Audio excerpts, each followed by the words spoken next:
Ladies and gentlemen, welcome back. Today is really a historic day because 3 British-era laws, the biggest pillars of our criminal justice system, will now be replaced with modern, contemporary acts and laws that put the interest of Indians on top and not that which is a simple translation of what the British did. This is a much delayed change. But again, like in some of the biggest reforms in the last 9 years, the opposition were missing in action. Who do they have to blame for that? Let's debate. A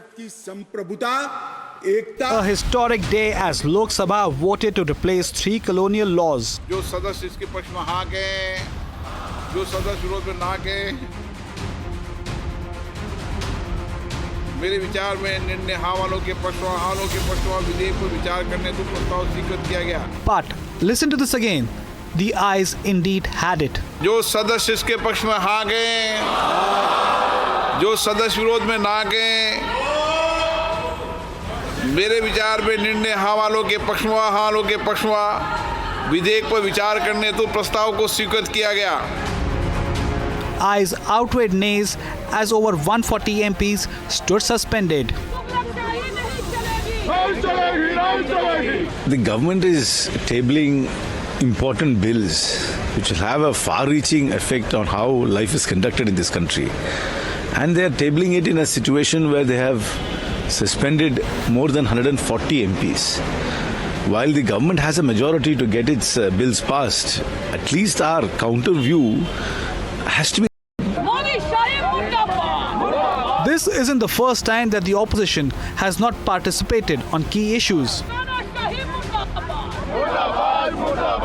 If it is Parliament's security breach now, it was Pegasus, Hindenburg, Rafale, Manipur earlier. Same strategy. In fact, during most crucial reforms of governance last few years, from GST to Agniveer, or for that matter, even the President's annual customary address, the opposition has chosen disruption session after session. Is this a pattern? Has the opposition decided to resort to theatrics when the government has tried to bring big-ticket reforms either by staging a walkout or by getting the House adjourned by creating ruckus?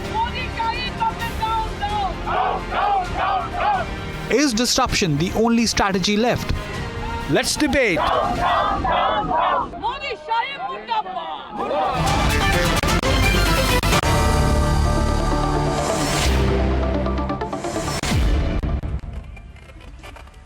So the opposition argument is, Tuhin, that on such an important legislation, you threw them out of the House, right? So that's the fundamental point that they are making. So Tuhin, can I have your reaction to that? That's such an important law being passed. Amit Shah is passing the law. Their voice should have been heard. You knew that this was coming up in Parliament. Maybe you could have given them some leeway, let them be in the House, let them debate. Don't throw them out and then pass the law. Tuhin, why don't you start by explaining your position on this? Arnab, if you remember, these laws were first introduced in the monsoon session. Then they went up to the standing committee. So, the opposition views have been very well incorporated in the law. The opposition is incapable of rising the occasion and being prepared for a serious discussion. Are we to blame for it? Even the opposition knew that these are the last 3 days of the last full session of the 17th Lok Sabha. Important bills had to be passed. So they used the intrusion in Parliament as an alibi to disrupt Parliament and to make sure that these laws would not be able to come up for discussion. I think the opposition needs to grow up. I think like you mentioned, there have been numerous other occasions when they have similarly behaved and lost out on a golden opportunity. And why only these laws? They did not even turn up for the inauguration of the new Parliament. Somehow this opposition is in a very disruptive mode, and good luck to them, because after the act of lampoonry yesterday, somehow they seem to be incapable of any serious discussion or a serious issue, especially when it comes to national security. Very serious discussion or a serious issue. So you're saying that Especially when it comes to national security. Who's responding from the other side? Is it Nikhil first, Orko first, or Nitin first? Okay, Nikhil goes first. Just came into the debate. Nikhil, you heard him. So first of all, I don't know how criminal I don't know how revamp of criminal laws is a matter of national security. And if indeed the BJP has to talk about that, let's talk about BJP MP Pratap Simha, who gave entry to those anarchists in the parliament that went around spraying gas on parliamentarians. Secondly, the point of the matter is that the government is saying that this is a very big change and we are completely changing the colonial mentality, when the fact of the matter is it is just old wine in a new bottle. What they've done is what this government is best at, Namkaran. They've just essentially changed the names of most of the important of the three main criminal acts in the country. Of course, some provisions have been changed. Some of them have been a step towards the better, but some of them have also been a step towards allowing excesses of the police. That is what I've been trying to read. The government gave only 48 hours to the opposition MPs to read about something that they call a monumental change in the country. I don't know how 48 hours is enough to read on any of this. Then the important point is that when you talk about a very reformative process of law, what exactly has the government done? Have they come out with a law on marital rape? Have they talked about sexual relations between homosexuals? Have they talked about civil unions is not a matter of criminal law? But the point is, they gave an affidavit in the Supreme Court wherein they said that sedition, we are going to take it back, but they've just used different terms, and substantively they've kept in the provisions of sedition law and made it a penal offense. I'll get Swapnil in. I'll get Swapnil in for a minute, please. 1 minute, Nikhil, I'll get Swapnil in. I'll get Swapnil in. Just give me a moment. I do not think you understood the scale of what the bill has done. Attack on the economy will be considered terrorism. 20 years imprisonment or life imprisonment, death penalty for the rape of a minor. For mob lynching, a person can be given a death penalty of hanging or at least 7 years of a jail term. For hate speech, 3 years imprisonment and fine. Right? For a hit and run case, a person can be put in jail for 10 years. All of this I don't think you've even known the extent of the law. But the problem with you people is, Orko, you don't want to discuss these things. You just want to stop Parliament from functioning. Mob lynching was because you're jealous. You lost the elections. You're going to lose the next general elections. Capital punishment. Do I respond to Today, it? Where do you bring elections? Jealousy is driving your politics. Everything with the lens of elections. Arka, jealousy is driving your politics is my charge. Okay, Arnab. No, if I'm allowed to come in. Absolutely not, Arnab. I believe the law, which is there are certain factors which has come in. There are certain laws which has been. There are certain provisions which has been involved, which has been incorporated in the new law. Nothing. I welcome that part. But at the same point of time, nobody is discussing a very important aspect.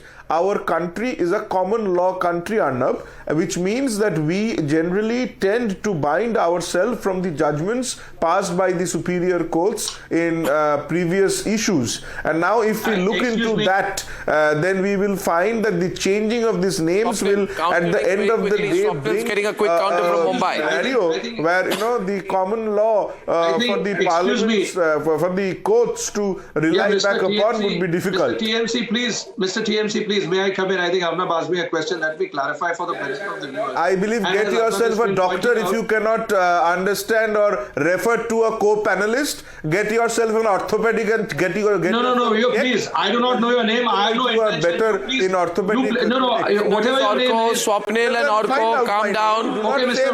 Orko. Okay, I do not call you. I do not call you Mr. Orthopedic patient. Do not just call somebody here and there. Mr. Orko, I'm sorry, I did not mean any offense to you. But Mr. Orkov, sorry about that. I did not know your name. Now that I do, I will address you as Mr. Orkov. Now let me come to the point that first of all, the judgments come into the picture when the law is passed. So the law has been passed. We'll wait for its implementation. We'll see how it goes. And as Arnab pointed out, all the major points as far as it's not an old wine in a new bottle. The criminal law scenario in India will come to a standstill. May I finish my point, please? May I finish my point? That time, the criminal law, the criminal jurisprudence will come to a standstill. Mr. Orkov, now I think you... No, you interrupted me. You interrupted me and you started speaking. Mr. Orkov, I think you made your point. So please allow me the courtesy since the time is short. Thank you very much. So what I'm trying to say is that the point is very simple, that it is not an old wine in a new bottle. Arnab, you will see that there is zero FIR introduction. There is EFIR introduction for women who face sexual harassment or a sexual offense. you will notice that's part of the criminal procedure. FIR was that's always tremendous change there, as you will appreciate. And also the fact that an FIR has to be registered within 3 days. And as far as 4 and 7 years offense is concerned, it should be done within 14 days. So that's aspect of criminal procedure. Now, evidence, which Arnav, you and I both know in refrigerated cases or cases which are yet to come out, smart phones, laptops, all the electronic evidence is supposed to be included in the evidence. So you can imagine the impact of that coming into play. As far as the substantive aspect which is concerned in the Indian Penal Code, I will touch upon primarily the Terrorist Act. Sedition law was always within, always considered as that needed to go and this, that and the other. But it's now been replaced from Rajdrohi to Deshdrohi. If you offend the country, you are up in wraps. You will be, obviously taken to task. But so the British era law, which was more against the government, so the government has been more open about it and said that you can criticize us. No problem. That's your democratic right. It's a fundamental right. No doubt about it. But there you. If you're an MP, we are going to suspend you from the parliament. If you're a common citizen, we are going to put you in jail. I get your point. But before I go into the finer points, I have a simple elementary point to make out here. The opposition is saying today, Nitin, that we are very upset. The government is doing such big things. We are not even inside the parliament. We have been thrown out. But Nitin, let me remind you, when the triple talaq law was being passed in the Lok Sabha, the opposition walked out. You stood against CA NRC. You were against the revocation of Article 370. So when really big things are happening in the country, you're always walking out and creating trouble. The point is, Nitin and Tuhin, you are not part of history. The opposition parties were against the launch of the GST bill. This country, Nitin, has to move. Yes. Not be stuck because of you. Because you want to create a ruckus, should the country come to a standstill? Nitin Tyagi and Tuhin Sinha, last word. Just a moment. Nitin versus Tuhin. Yeah. So I want to say that it was an extremely important bill on criminal laws today, which was being passed in the parliament. And yes, definitely the government has the numbers to pass the bills, and the opposition, even if they wanted to go against it, it wouldn't have mattered. But what the inputs, whatever the shortcomings of the bill, yes, they could have highlighted, but somehow it feels that it has become a modus operandi through the speaker in both the houses, that just before an important bill is to be passed, the Bharatiya Janata Party does not want the opposition to discuss on it. They create a situation where the opposition has to raise their voices, then they are thrown out, suspended, and the bills are passed even without any kind of discussion, any kind of opposition, any kind of remark from the opposition. I think it is a fantastic thing that we have come with new laws and everything, and you will definitely talk about the intricacies of the law, but what is happening is, why is Bharatiya Janata Party meticulously trying to keep the opposition out of any kind of debate? I do not understand this. They should feel the need of the opposition, because what opposition speaks is the voice of the common man. Emerges, they would realize that lynching had nothing to do with religion. So probably, they've lost one of their key propaganda tools, and probably this could be one of the reasons why the opposition is particularly up today. If you look at some of the other path-breaking things, trial in absentia. Did anybody, who would have imagined that we would go for trial in absentia? The definition of the specific classification of terrorism, I think over a period of time, many of the other countries, particularly in Europe, who have faced similar challenges of terrorism, might emulate India and go into a specific classification of terrorism. And, maybe at some point of time, UN would adopt this classification of terrorism. So I think India has... You again trying... we are going... Obviously, we're flying away from the tangent. The point is, why the opposition is not being... I will close it at this, but Nitin, forget this pantomime show in Parliament. The kind of fighting that the India Alliance has had this whole week, and I've just got breaking news that Nitish Kumar and DMK had a fight. Nitish started speaking in Hindi. The DMK said translate it. Nitish got angry. There was a fight between DMK. DMK is fighting Nitish. Nitish is fighting Mamta. Mamta is fighting Congress. I mean, what's going on? Can you get on with it?